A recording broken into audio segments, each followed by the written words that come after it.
편하네요. 예, 우리 오늘 본문 6장 7절부터 12절까지 우리가 읽었는데 오늘 본문의 배경인 6장 1절 2절의 말씀을 우리 같이 한번 읽겠습니다. 성경책이 있으신 분은 성경책으로 보시고 핸드폰은 끄시고, 여러분들이 핸드폰으로 메모하며 적는 걸 잘 압니다만 그러면 에어플레인 모드로 하시고, 왜냐면 제가 적다가 카톡 오면 또 답장하고 그런 거 알거든요. 그러니까 그러지 마시고, 자, 오늘 배경인 6장 1절 2절 말씀 같이 한번 읽겠습니다. 자, 시작. 여호와의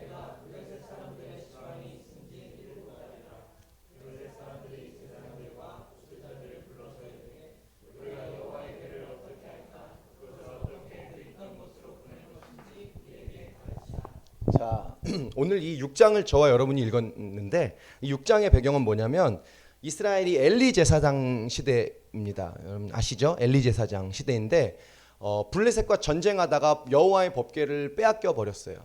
법궤가 빼앗겼어요. 근데 문제는 뭐냐면 이 법궤가 블레셋의 지역, 가는 지역마다 아스돗, 에그론 이런 지역에 가는 곳마다 재앙을 일으킵니다. 막 전염병이 돌고요. 이 독한 종기 막 이런 것들이 일어나서 이 블레셋 사람들이 두려워하기 시작하는 거예요. 우리가 여호와의 법궤를, 이스라엘의 신의 법궤를 가져왔더니 이스라엘의 신이 우리 가운데 노했나 보다 이러는 거예요. 노했나 보다. 그래가지고 이걸 우리 빨리 돌려보내자. 지금 여러분이 읽으신 1절 2절이 그 얘기입니다. 돌려보냅니다. 자, 오늘 이 돌려보낸 얘기가 나오는데, 자, 근데 여러분 이 법궤가 빼앗긴 이 사실을 뺏어간 블레셋 얘기가 아니라 빼앗긴 이스라엘의 입장에서 보면 이 얘기는 사무엘상 기자가 뭘 얘기를 하는 거냐면 이런 겁니다. 이스라엘의 예배가 무너져 있다는 얘기를 이 스토리로 비유해서 얘기하는 겁니다. 법궤를 빼앗겼다는 얘기가 싸우다 중요한 물건 잊어버린 얘기를 하는 게 아니라 이스라엘의 예배가 무너져 있다는 얘기를 하고 싶은 거예요. 예. 자, 왜 이 법궤 빼앗긴 일이 이스라엘의 예배가 무너진 일이라고 말할까요? 법궤는 하나님의 임재의 상징이죠. 그죠? 자, 그래서 그걸 빼앗겼다는 것은 이 이스라엘의 예배가 무너져 있다는 얘기를 하는 겁니다. 예. 자, 반대로 그러나 오늘 이 법궤가 돌아오게 되죠. 이 법궤가 돌아온다는 것은 이스라엘의 예배가 다시금 회복된다는 얘기를 오늘 사무엘상 기자가 하고 있는 거예요. 사랑하는 여러분, 혹시 오늘 우리 예배가 무너져 있습니까? 어떤 예배든, 개인의 예배든 나의 교회의 예배든 무너져 있습니까? 오늘 우리 예배에 회복이 일어날 수 있길 주님 축복합니다. 자, 제가 방금 이 시대는 엘리 제사장 시대라고 그랬죠. 자, 저와 여러분이 읽은 이 성경이 챕터가 어디입니까? 사무엘상이죠. 사무엘상인데 시대는 그 앞에 있는 사사기 시대예요. 같은 시대가 아닙니다. 이 사무엘상이라는 시대는 없어요. 이제 사울이 왕이 되고 다윗이 왕이 되고 나면 왕정 시대가 열리는데 그 전까지는 아직 사사기 시대예요. 자, 여러분 사사기 시대가 어떤 시대인지 아시죠? 어떤 시대입니까? 이스라엘 백성이 가장 타락했던 시대, 손가락을 뽑으라고 하면 탑3 안에 드는 그런 시대죠. 굉장히 타락했던 시대예요. 자, 이 타락했던 사사기의 시대를 사무엘상에서 어떻게 표현하는지 우리 말씀 한 구절을 한번 보십시다. 사무엘상 2장 17절입니다. 사무엘상 2장 17절. 자, 우리 한 목소리로 같이 읽겠습니다. 시작.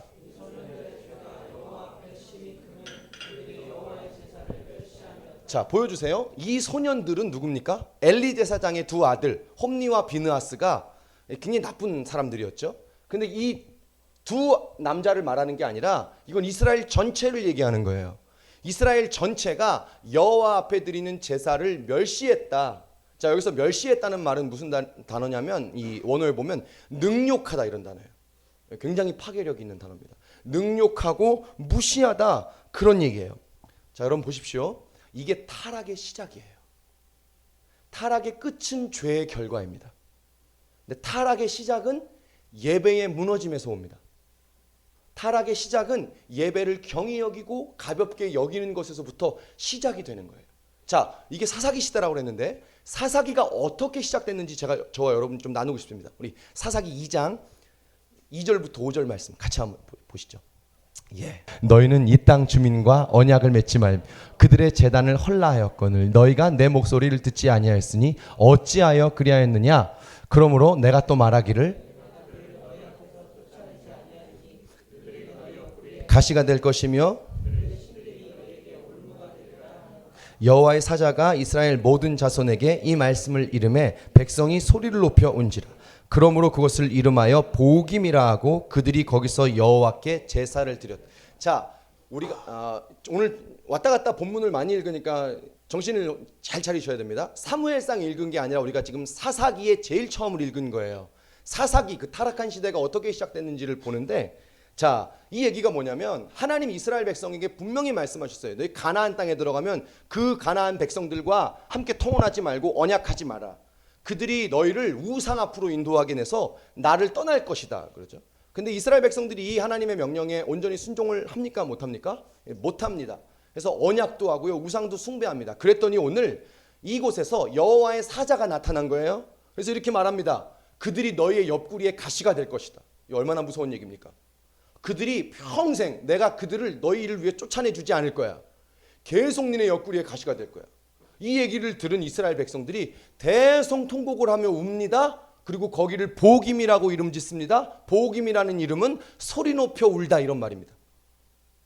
너무 통곡을 하고 울었어요. 이 하나님의 이 선포가 너무너무나 가슴이 아팠던 거죠. 울었다는 거예요. 자, 근데 우리가 지금 2장 2절부터 5절까지 읽었잖아요.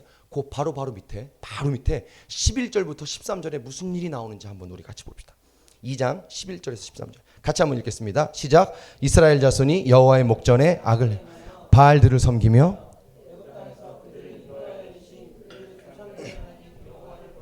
다른 신들 곧 그들의 주위에 있는 백성의 신들을 따라 그들에게 절함 여호와를 진노하게 하시 곧 그들이 여호와를 버리고 바알과 아스타롯을 섬겼어요. 여러분, 이게 그냥 우상 숭배했구나 이런 게 아니에요. 방금 전에 보김에서 우상 숭배했다고 여호와의 사자가 나타나서 말씀하셨잖아요. 거기서 대성통곡을 하고 울었잖아요. 그러고 나서 얼마 안 있다가 또다시 우상 숭배했다는 얘기예요. 보세요. 그렇게 대성통곡을 하고 울었으면 변할 만한데 변하지 않았다는 거예요. 똑같은 우상 숭배하는 이 죄를 치는 거죠. 정리하면 이런 거죠. 울며 통곡했어요. 예배한 것 같지만 그 속은 이 회개가 안 된 거예요.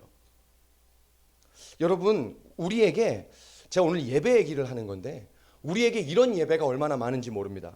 겉으로는 눈물을 쏟지만 속에서는 돌아설 마음이 없는 예배. 이 복임이 굉장히 우리에게 도전을 주는 단어예요. 이 복임의 세대. 겉으로는 통곡을 하고 웁니다. 근데 속에서는 돌아설 마음이 없는 마음.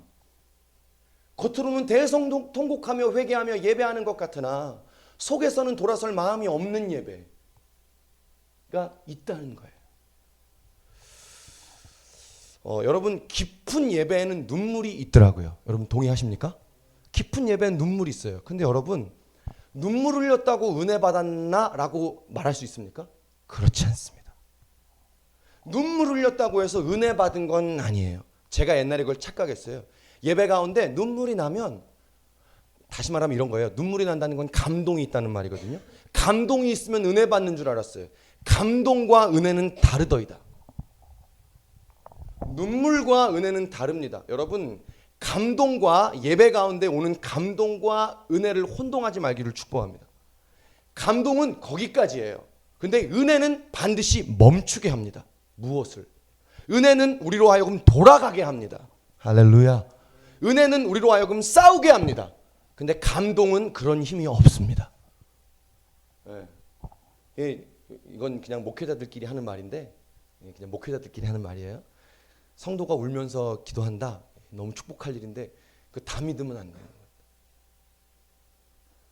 제가 그렇고 우리가 그런 거예요. 감동과 은혜를 우리가 혼동할 때가 있는 거예요. 자, 이 복임의 예배가 무엇을 얘기하냐면, 이 복임이 뭐냐면 감동은 있으나 은혜는 없는 예배, 눈물은 있으나 진정한 돌아섬이 없는 예배.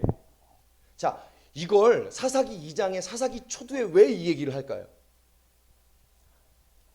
이렇게 예배가 무너진 것 때문에 사사기의 타락한 시대가 시작이 됐다는 걸 알려주는 거예요. 뭘 의미하는 거죠? 예배가 무너진 것이 타락을 가져온 결과가 되었다는 거예요.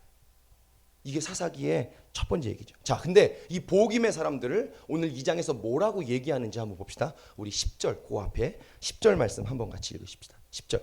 자, 여러분 읽어주실래요? 시작. 그 세대에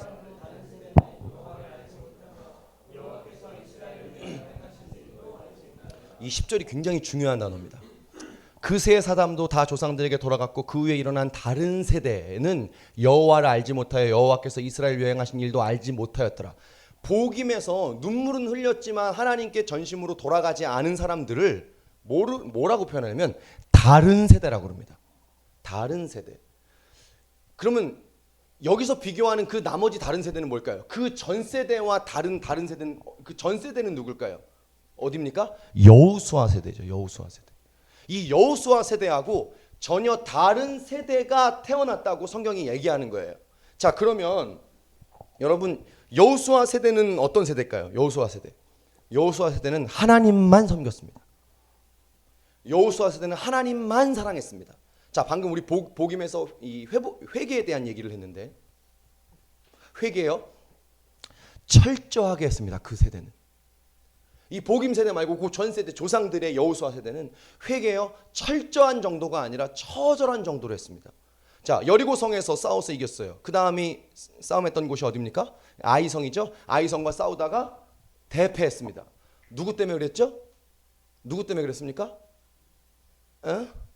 아간 때문이죠, 그죠? 네, 다 알고 계신데 제 기억력을 여러분이.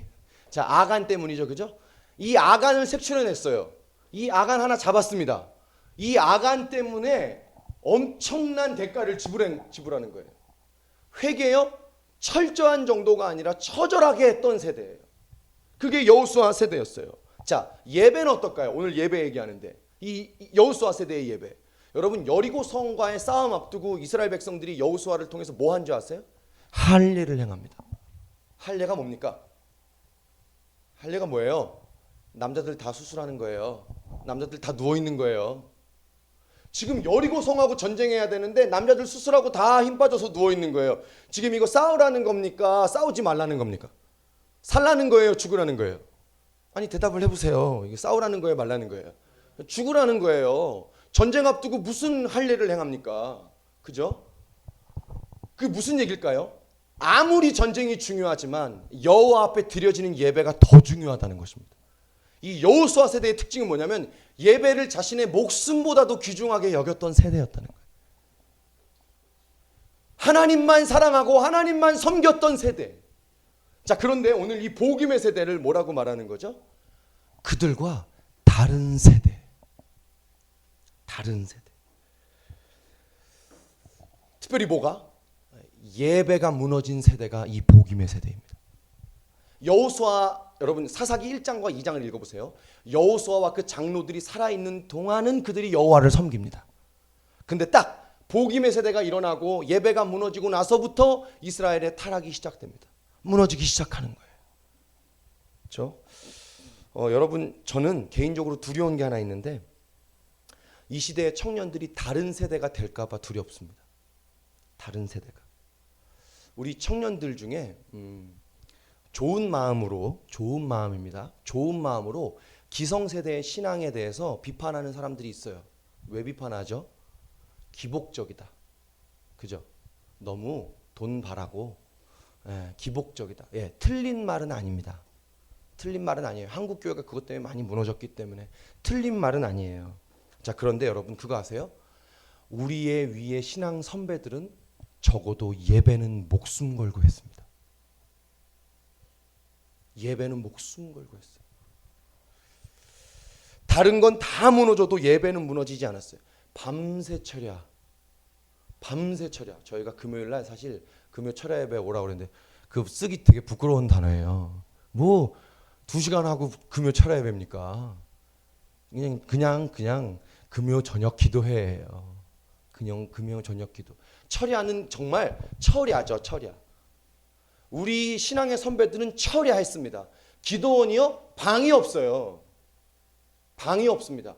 여러분 옛날에 여의도 광장에서 집회한다 그러면요. 저희 어머니 아버지 세대인데 여의도 광장에서 집회한다 그러면 우리 광화문에서 촛불 드는 것보다 더 많은 사람이 모였어요. 광화문에서 촛불 들면 뭐 한 60만, 70만, 뭐 67만 이렇게 모였다 그랬죠.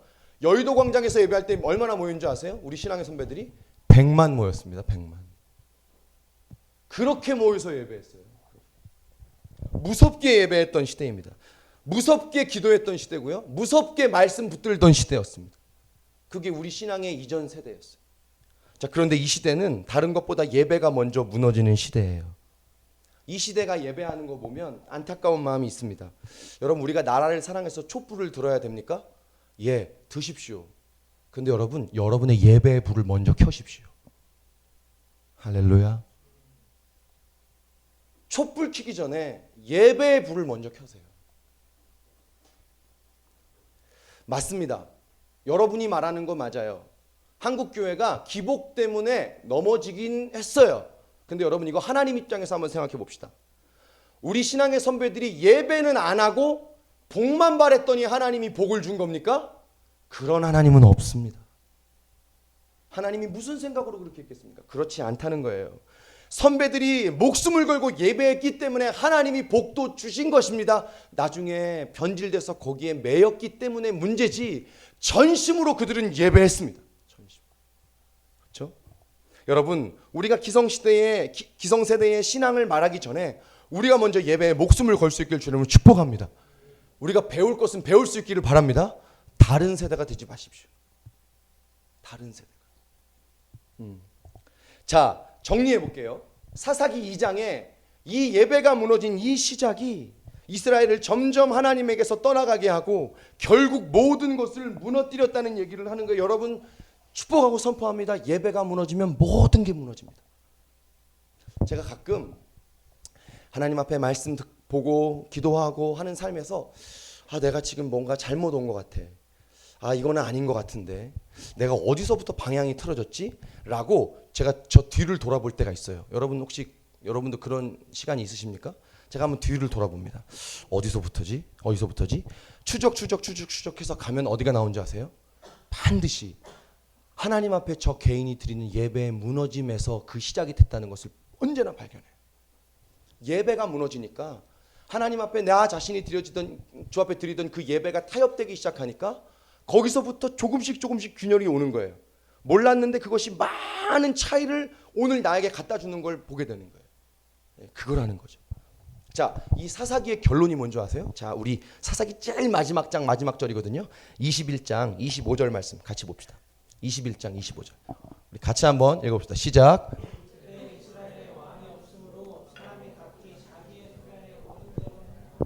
자, 보여주세요. 이게 사사기에 가장 많이 나오는 말이죠. 그리고 이게 사사기의 주제며 결론이에요. 그때 이스라엘에 왕이 없었으므로. 왕이 없었죠. 그죠? 사사들이 다스렸죠. 자, 그럼 이거 지금 정치 얘기하는 겁니까? 아닙니다. 영적인 얘기하는 겁니다. 영적인 얘기. 그때 이스라엘에 왕이 없었어요. 정말 왕이 없었습니까? 왕이 있었습니다. 누가 왕이죠? 하나님이 왕이신 줄로 믿습니다. 하나님이 왕이시죠. 근데 그때에 이스라엘의 왕이 없어요. 하나님이 왕이신데 하나님이 왕인 것을 내려놓고 어떻게 하느냐? 자기 소견에 옳은 대로 행하였더라. 자기 뜻에 옳은 대로 행하였더라. 무슨 말이에요? 하나님, 왕이신 하나님을 내려놓고 내가 왕인 거예요. 내가. 자기 뜻과 자기 기준과 자기 소견대로 따라간 거예요. 그 시대가 사사기예요. 제가 여러분 아까 예배가 무너지면 모든 것이 무너진다고 했는데, 예배가 타락의 시작이라고 했는데 이것 또한 타락이죠. 하나님이 왕이 아니고 내가 왕인 것이 타락이에요. 그렇죠? 자, 이 시작이 어디서부터 온 것입니까? 사사기 2장 복임의 세대, 예배가 무너진 세대에서부터. 여러분, 예배가 무너지면 하나님이 왕이 아니라 내가 왕이 돼서 나의 소견과 나의 주관대로 가는 거예요. 자, 지난주 이성호 목사님이 오셔서 우리 그런 얘기 하셨죠? 여러분, 예수를 믿는다는 거, 복음을 믿는다는 게 뭐라고요? 내 삶에 주권이 바뀌는 거라는 거죠. 내가 왕되던 삶을 그만하고, 이건 가짜라고 그랬죠. 내가 왕되던, 내가 주인 되던 삶을 그만하고 이제 왕이신 하나님을 따라가는 삶, 주님이 내 삶의 주인 되신 삶, 믿습니까? 이게 복음이라고 그랬죠. 자, 그런데 이런 거예요. 예배가 무너지면 이것이 흔들리는 거예요. 예배가 무너지면 이게 흔들리는 거예요. 여러분, 예배가 무너지는 건 그렇게 간단한 얘기가 아닙니다. 예배가 무너지는 건 그렇게 쉽게 넘어갈 얘기가 아닙니다. 예배가 무너지는 것은 우리의 삶의 왕이신 하나님의 자리가 흔들리는 것입니다. 예배는 우리의 삶의 전체고, 예배는 우리의 삶의 목적인데 그 신앙 전체가 흔들리는 거예요. 이게 예배의 무너짐입니다. 그러면 사사기처럼 나의 뜻과 내 소견과 내 생각과 내 기준으로 따라 살기 시작합니다. 하나님의 기준이 아닙니다. 여러분 언제 망합니까? 내가 왕이면 망합니다. 그러나 언제 승리합니까? 하나님이 왕이시면 승리한 줄 믿습니다. 하나님이 왕이시면 열매가 있습니다. 하나님이 왕이시면 우리의 삶이 행복합니다. 왜 그럴까요? 하나님이 왕이시고 우리는 피조물의 본래의 나의 자리에 있기 때문에. 사람이 제일 불편한 게 어디냐면 내 자리 아닌 것 같은 자리에 앉아있을 때 되게 불편하거든요. 그렇죠. 아, 여기는 내가 있을 곳이 아닌 것 같은 거야. 근데 예배가 상실되면 하나님이 왕이셔야 되는 자리에 우리가 앉아 있는 거예요. 여러분 아무리 열심히 해도 내가 왕이 되면 열매가 없어요. 주님의 마음을 따라가야 됩니다. 주님의 길을 따라가야 됩니다. 왕이신 하나님의 인도하심을 따라가야 되는 거죠. 그죠? 여러분 예배가 흔들린다는 것은 우리 신앙 전체, 내 삶 전체가 흔들린다는 거예요. 성경을 두 단어로 말하면 뭘까요? 창조와 구원. 성경을 두 단어로 말하면 창조와 구원이에요. 창조의 목적이 무엇입니까? 예배입니다. 구원의 목적이 무엇입니까? 예배입니다. 하나님은요 천지 만물을 창조하시고 나서 창조로 끝나길 원치 않습니다. 그 피조물들이 하나님 앞에 경배하기를 원하십니다. 창조의 목적은 예배입니다. 하나님은요 이 땅에 있는 믿지 않는 백성들이 하나님을 믿게 하는 전도로 끝내시지 않습니다. 그 믿지 않는 사람들이 여호와 앞에 돌아와서 나를 왕으로 삼지 않고 이 땅에 있는 것을 예배하지 않고 하나님을 예배하기를 원하시는 데까지가 주님의 목적입니다. 창조의 목적, 구원의 목적. 다시 말하면 성경을 한 단어로 말하면 예배예요. 하나님의 목적은 예배에 있다는 거예요. 그렇죠? 여러분 A.W. 토저라고 아세요? A.W. 토저. 시중에 많은 책이 나와 있습니다. 굉장히 유명하고 아주 복음에 철저한 분이죠. 그 A.W. 토저가 예배인가 쇼인가라고 하는 자신의 책에서 이렇게 말합니다. 들어보십시오. 하나님의 창조 목적은 우리가 하나님을 예배하고 영원히 즐거워하는 것이다. 예수 그리스도가 동정녀 마리아에게 나시고 본디오 빌라도에게 고난을 받아 십자가에 죽으시고 장사하신 이유가 무엇인가? 제가 부탁 안 했거든요. 이야, 눈으로 보시죠. 저는 왜 여기를 다 보고 있나? 예, 그분이 죽음의 고통을 이기고 부활하신 이유가 무엇인가? 그것은 모두 하나님께 반역하는 자들을 예배자로 바꾸시기 위함이다. 그런데 많은 사람들이 이 예배라는 보석을 잃어버렸다. 하나님은 우리가 예배를 통해서 얻는 힘을 가지고 열심히 일하기를 원하신다. 그렇죠? 그런데 하나님은 이 순서를 뒤바꿔서 먼저 일부터 하는 것을 기뻐하지 않으신다. 만일 당신이 예배를 지겨워한다면 당신은 아직 천국에 갈 준비가 되지 않은 것이다. 왜냐하면 천국은 모든 피조물들이 예배하는 곳이기 때문이다. 토저가 말하는 게 무엇입니까? 예배는 우리 삶의 전부라는 거예요. 예배는 우리 삶의 전부라는 것입니다. 예배는 우리 신앙의 최우선이라는 것입니다. 아멘. 그래서 예배가 무너지면 모든 게 무너지는 거예요. 예배가 무너지면 그냥 스르르르 다 넘어지는 거예요. 왜? 예배는 내 삶의 왕이신 하나님의 자리가 흔들리니까. 여러분 한 나라의 대통령이 이렇게 되니까 이 나라가 다 소동하잖아요. 똑같습니다. 우리 삶에 하나님의 왕의 자리가 흔들리면 내 삶에 소동이 일어나는 거예요. 하나님이 왕이셔야 되는데 내가 왕이면 우리 삶에 소동이 일어나는 거예요.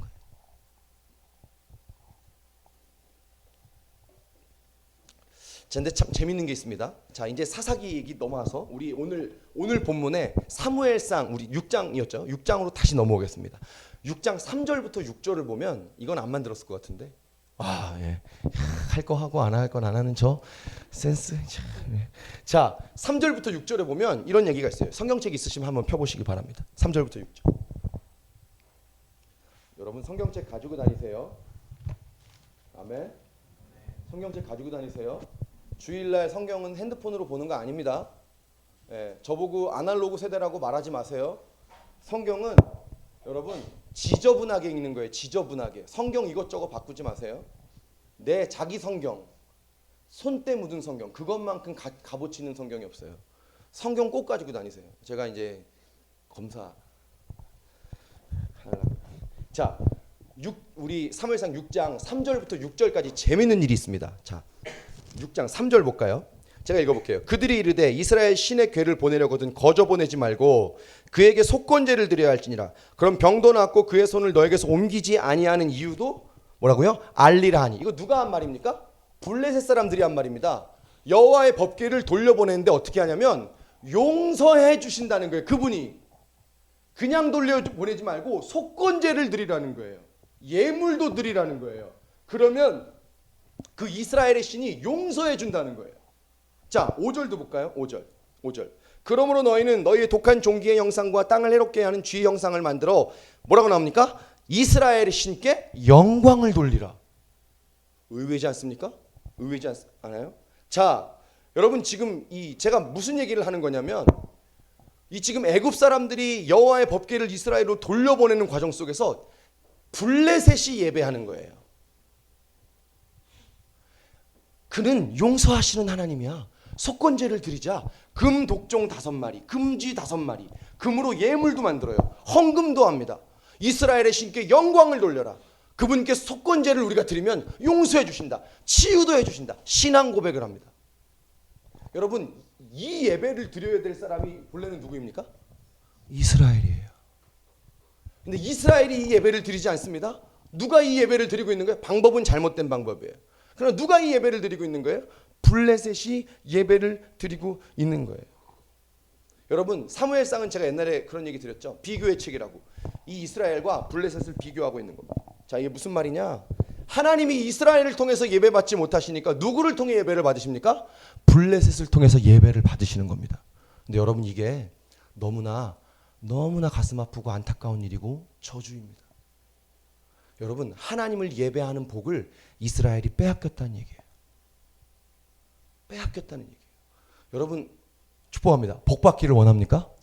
자, 괜찮아요. 복 받기를 원합니까? 여러분, 하나님이 아브라함에게 복을 약속하셨어요. 창세기 12장에. 그 복이 무슨 복입니까? 바라크의 복이라는 거예요. 그 복은 너의 이름이 유명해지고 창대해지는 복이 아닙니다. 하나님을 예배할 수 있는 복입니다. 하나님이 아브라함에게 약속했던 복은 바라크의 복입니다. 여러분, 예수님이 십자가에서 죽으시고 휘장이 찢어졌습니다. 자, 예수님의 구원의 사건이 우리에게 가져다 준 선물이 무엇입니까? 선물? 우리가 휘장 안으로 들어가서 영원하신 그 하나님의 거룩하심 앞에 설 수 있는 거죠. 그죠? 그래서 저와 여러분이 지금 이 교회 안에 들어온 거예요.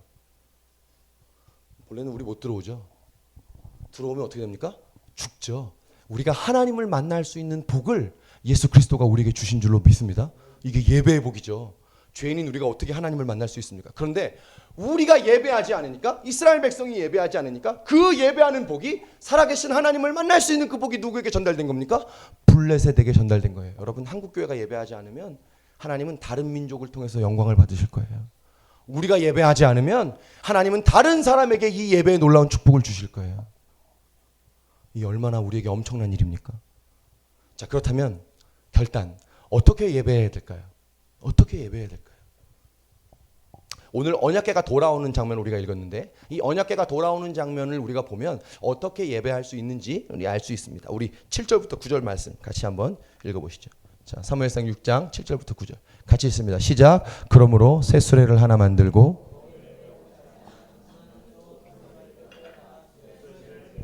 그 송아지는 떼어 집으로 돌려보내고 여호와의 궤를 가져다가 수레에 싣고 속건제로 드릴 금으로 만든 물건들은 상자에 궤 곁에 두고 그것을 보내어 가게 하고, 보고 있다가 만일 궤가 그 본 지역길로 올라가서 베세메스로 가면 이 큰 재앙은 그가 우리에게 내린 것이, 그렇지 아니하면 우리를 친 것이 그의 손이 아니요 우연히 당한 것인 줄 알리라 하니라. 자, 블레셋이 이 여호와의 법궤를 돌려보내는데 재미난 방법을 하나 쓰죠. 여러분 아시죠? 한 번도 사용하지 않은 깨끗한 새 수레를 가져다가 법궤를 거기다 싣습니다. 법궤는 수레에다가 운반하는 게 아닙니다.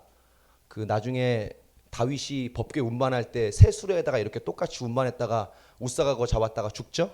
그죠? 베레스 우사 그 사건 아시죠? 예. 수레에다 움직이는 게 아니라 제사장이 어깨에 매는 겁니다. 예, 어깨에 메고 가는. 근데 이제 블레셋은 이 방법을 모르니까 새 수레에다가 법궤를 옮겼고요. 아까 말했던 그 예물 있죠. 그 괜히 우리가 이스라엘의 신 여호와의 그 법궤를 빼앗아 왔다. 우리 예물 드리자 했던 그 예물 금 10개 거기 넣습니다. 그리고 소 2마리가 그걸 끌고 가게 합니다. 근데 이 소의 특징은 방금 출산한 소입니다. 방금 출산한 소. 그러니까 젖나는 소라고 그러는데 젖소가 아니고요. 방금 출산한 소인데 새끼는 어디 있냐면 블레셋 진영 저 뒤에 있어요. 그리고 수레를 끌고 이스라엘의 벳세메스 지역으로 가게 합니다. 자, 사람이 요 앞에서 이 소를 가이드해서 끌고 가는 게 아니라 실어놓고 소 보고 가보게 합니다. 가보게. 이거 시험하는 거예요. 이거 왜 시험하냐면 이 지금 블레셋에 너무 재앙이 많이 일어났잖아요. 그러니까 이 재앙이 진짜 우리가 법궤 훔쳐와서 온 재앙인지가 두려웠던 거예요. 이걸 한번 알아보고 싶었던 거예요. 테스트를 해봅니다. 만일 이 소가 새끼들을 놔두고 벳세메스 진영으로 가면 이거는 진짜 하나님이 우리에게 재앙을 준 거니까 반드시 여호와의 법궤는 돌려보내야 된다는 거예요. 여러분 생각해 보세요. 방금 출산한 소가 새끼는 뒤에 있는데 끌고 가봐. 그럼 얘가 일로 가겠습니까? 일로 가겠습니까? 이스라엘로 가겠어요? 새끼 쪽으로 가겠어요? 새끼 쪽으로 가죠. 젖나는 소가 힌트라니까요. 근데 여러분 결과가 어떻게 됩니까? 결과가 12절 보세요. 12절. 같이 읽겠습니다. 12절. 자, 시작. 암소가 벳세메스 길로 바로 행하여 대로로 갈 때에 울고 좌우로 치우치지 아니하여 블레셋 방백들은 벳세메스 경계선까지 따라가니. 소가 어떻게 했어요? 새끼들을 놔두고 일로 가버렸어요. 기적이 일어난 겁니다. 왜 기적입니까? 여러분 세상에서 가장 강력한 본능이 뭡니까? 모성애예요.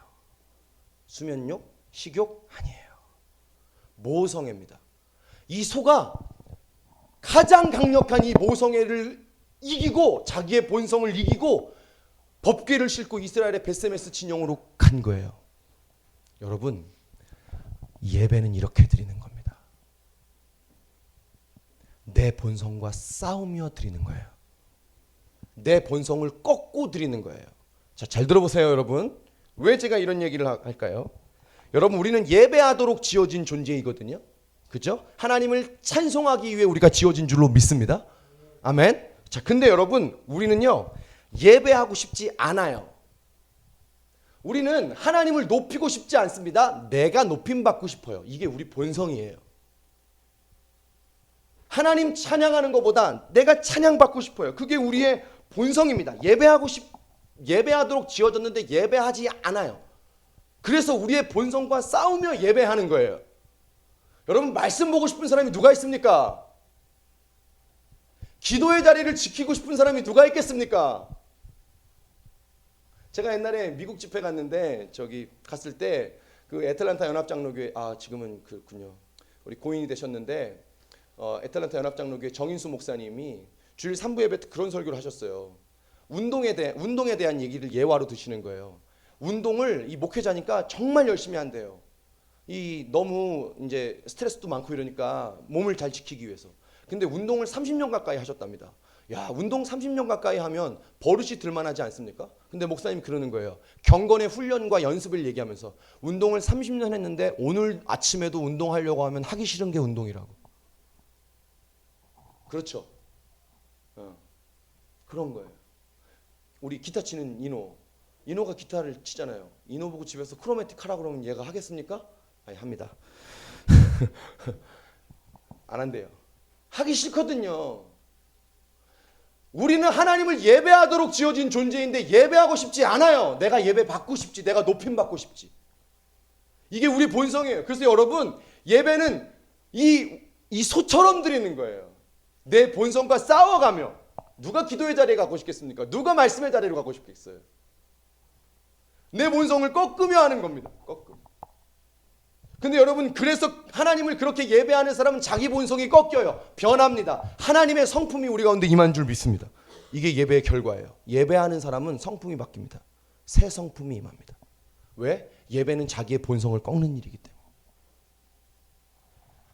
하나님 예배하면 하나님을 닮아가게 돼요. 할렐루야. 여러분 하나님 닮아가길 주님 축복합니다. 성격 바뀌고 싶다? 예배하면 돼요. 예배의 결과가 새 성품이기 때문에. 그렇죠? 울며 이 소가 울며 갔답니다. 왜? 새끼가 뒤에 있는데 생각해 보세요. 이 젖나는 소가 가서 돌아오지 않아요. 벳세메스 지역으로 가잖아요. 거기서 잡혀서 제물됩니다. 제물. 새끼랑 이제 영원히 생리배려예요. 그러니까 울며 가는 거예요. 여러분 예배는 너무 하기 싫지만 그 자리에 나가기로 결정했다면 울며 마음에 결단하고 나가는 게 예배입니다. 기도요? 하나님과 약속했다면 하기 싫지만 무릎 꿇고 무릎으로 나아가는 거, 울며 울며 나아가는 게 예배입니다. 그게 기도입니다.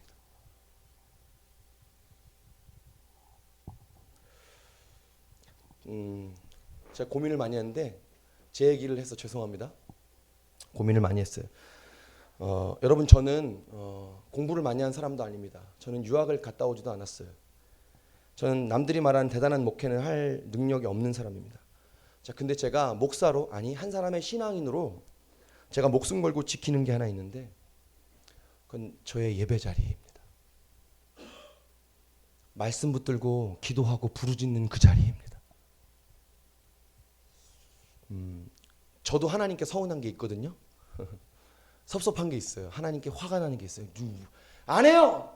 진짜 관둘래요. 이런 데 많아요. 목사가 더 많아요, 여러분. 여러분들보다 제가 더 잘 빚습니다. 그래요. 기도해도 응답 안 되는 일이 많거든요. 목사가 기도하면 다 응답됩니까? 거짓말입니다. 그렇지 않아요. 막 화가 날 때가 많아요. 근데 하나님께 화나고 하나님께 서운하고 섭섭해도 하나님께 나가서 풀어요. 기도 응답 안 돼요? 기도 응답 안 된다고 좌절이 됩니다. 좌절이 안 되면 사람이 되겠습니까? 사람이겠습니까? 좌절이 돼요. 근데 그럼에도 불구하고 기도는 안 포기합니다. 응답은 안 오는데. 왜냐하면 저는 어떻게 배웠냐면 이렇게 배웠어요. 환경이 어려운 게 끝이 아니라 기도했는데 기도 응답이 안 오는 게 진짜 어려움이 아니라 내 삶에 그렇다고 기도를 끝내는 게 진짜 끝이라고 배웠어요. 하나님이 응답 안 한다고 말씀 안 보고 안 해요 라고 하는 게 진짜 끝이더라고요. 그게 진짜 끝이에요. 여러분, 말씀 안 보는 게 끝입니다. 기도 안 하는 게 끝이에요. 여러분의 삶이, 저와 여러분의 삶이 어려운 게 끝이 아니라 우리가 정말 하나님의 임재 앞에 나가 기도하지 않다면 정말 우리 영혼에 밤이 오는 거죠. 환경이 어려워서 밤이 오는 게 아니더라고요. 하나님을 향한 우리의 부르짖음이 없으면 밤이 오더라고요. 여러분, 미안합니다. 말씀 안 보면 죽습니다. 죽어요. 기도 안 하면 죽어요. 왜일까요? 기도는 우리 호흡이거든요. 호흡 안 하고 여기 1분 견디실 수 있는 분 없습니다. 밥 안 먹고 여기 1분 견딜 수 있나요? 없습니다. 말씀 안 보면 죽어요. 기도 안 하면 죽습니다.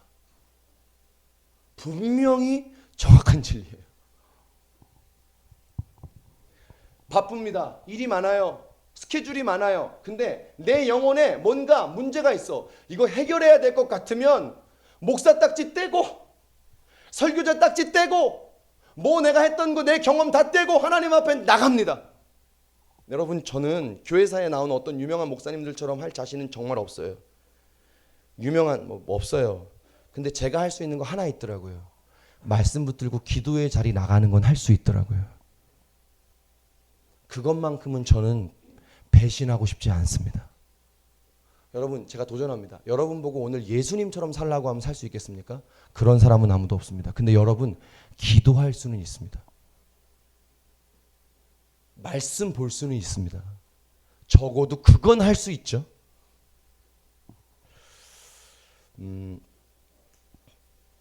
우리가 지금 사무엘상 6장을 읽었는데요. 2장 넘어가면 재미있는 일이 일어납니다. 사울이 왕이 돼요. 사울이. 그죠? 근데 우여곡절 끝에 다 건너뛰고 하나님이 사울을 왕에서 버리시죠. 그리고 누가 왕이 됩니까? 다윗이 왕이 됩니다. 다윗에게 기름을 부어요. 16장에 가보면 하나님이 이 사무엘에게 말해요. 너는 이새의 아들에게 가서 기름을 부어라. 그죠? 근데 여러분, 하나님이 다윗을 왜 택했는지 아세요? 우리가 그런 말 많이 하죠. 왜 다윗이에요? 왜? 이런 말 많이 하잖아요. 왜 다윗이에요? 왜 하나님이 다윗을 택했는지 아세요?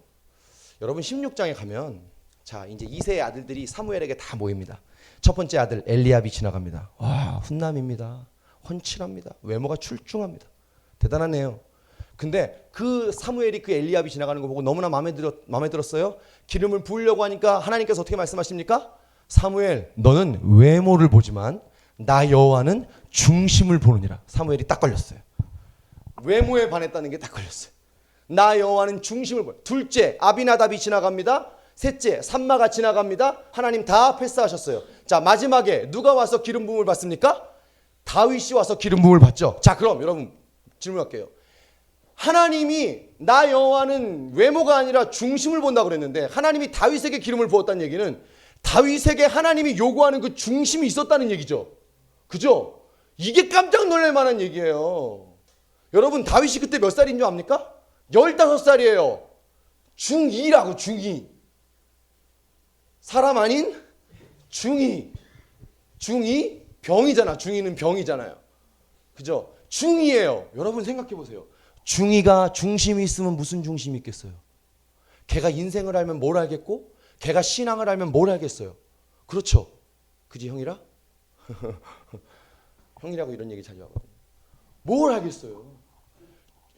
도대체 다윗이 그 중2가 15살짜리가 무슨 신앙을 알면 무슨 중심이 있길래 하나님은 도대체 걔에게 기름 부은 거예요? 왜 걔를 선택한 거예요? 여러분 다윗과 골리앗이 싸울 때 장면을 보면 그 다윗 마음 안에 있는 중심이 나옵니다. 자, 우리 사무엘상 17장 45절 말씀 같이 한번 읽겠습니다. 자, 우리 큰 목소리로 시작. 다윗이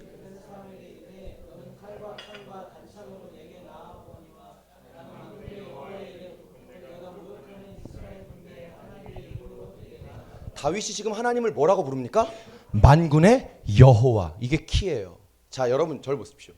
지금 이 시대가 사사기의 배경이 이어져 오고 있는 시대죠. 제가 아까 그랬죠. 사사기에는 왕이 없었다고. 하나님이 왕이신데 다 자기가 왕이었다고. 왕이신 하나님의 이름을 부르는 자가 없었던 시대예요.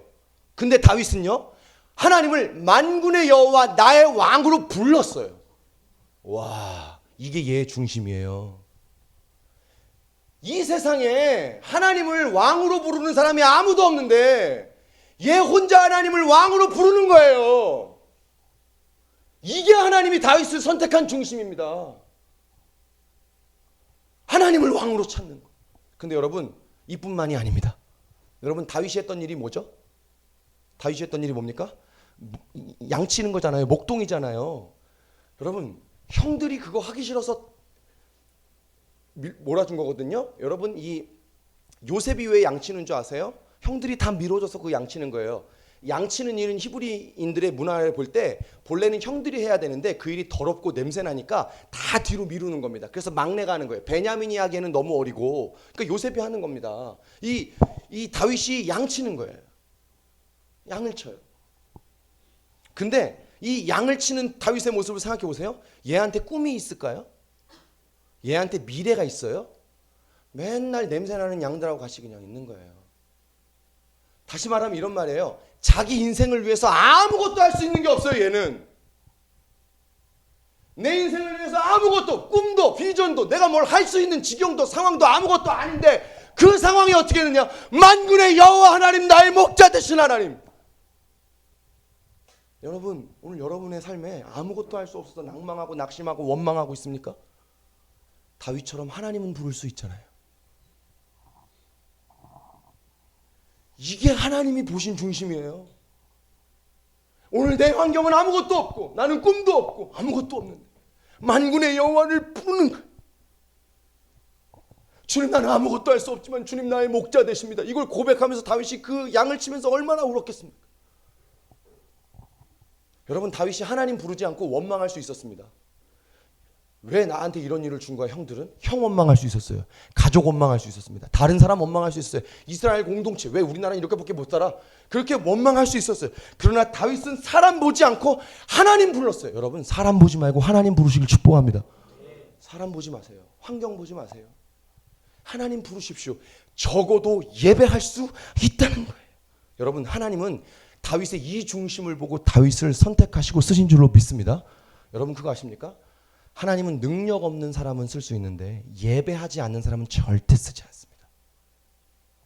제가 사무엘상이 비교의 책이라고 말씀을 드렸죠. 다윗과 사울을 비교하는 겁니다. 사울을 버리고 다윗을 왜 선택했어요? 사울은 예배를 어떻게 합니까? 멸시했죠. 사무엘이 와서 드려야 될 제사를 자기가 드리죠. 자기가 왕 되고 싶었던 거예요. 하나님이 왕이 아니라 예배를 자기가 받아요. 하나님 사울을 버렸죠. 그러나 하나님 다윗을 선택하셨죠. 아무것도 없는 애, 꿈도 비전도 소망도 그러나 만군의 여호와를 부르는 사람. 하나님은 이런 사람을 쓰시는 줄로 믿습니다. 환경이 좋아서 쓰시는 게 아니더라고요. 능력 있어 쓰는 게 아니더라고요. 하나님은 예배하는 자를 쓰십니다. 하나님은요, 하나님을 존중히 여기는 자를 쓰세요. 제가 말씀 하나 읽어볼게요. 우리 사무엘상 2장 30절인데요. 한번 보여주시죠. 제가 읽어볼게요. 그러므로 이스라엘의 하나님 나 여호와가 말하노라. 내가 전에 내 집과 내 조상의 집이 내 앞에 영원히 행하리라 하였으나 이제 나 여호와가 말하노니 결단코 그러하지 아니하리라. 나를 존중히 여기는 자를 내가 존중히 여기고 나를 멸시하는 자를 내가 경멸하리라. 이게 하나님이 이스라엘에게 사무엘상 시대 2장에 선포한 말씀이에요. 너희가 내 예배를 멸시해?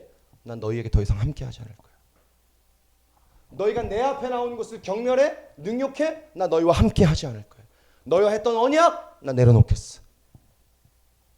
그러나 하나님이 그 어마어마한 엄청난 타락한 시대에 하나님이 부른 사람, 선택한 사람, 쓰신 사람 누구예요? 만군의 여호와의 이름을 부른 다윗. 15살. 이게 우리의 영적인 쇼크가 올 수 있기를 축복합니다. 충격이 되는 거예요. 도전이 되는 거예요.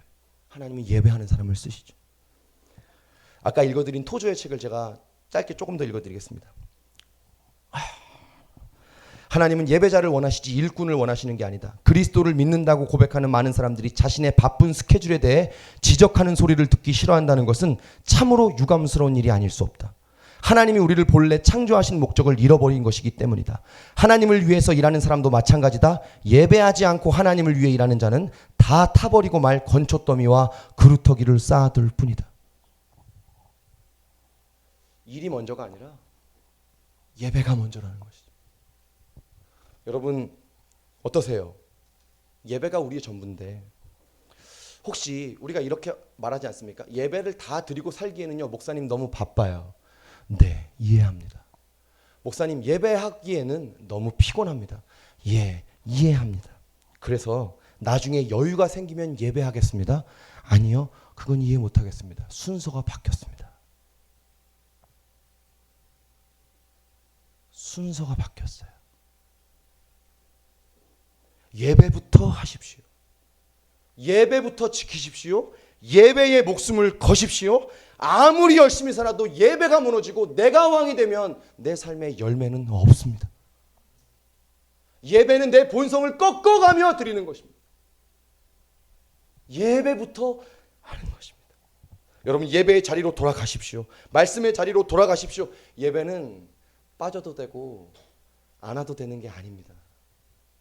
예배는요, 늦어도 되는 게 아니에요, 여러분. 예배는 할 수 있으면 하고 할 수 없으면 안 하고 그게 예배가 아니에요. 예배는 최우선이자 목적이에요. 목적.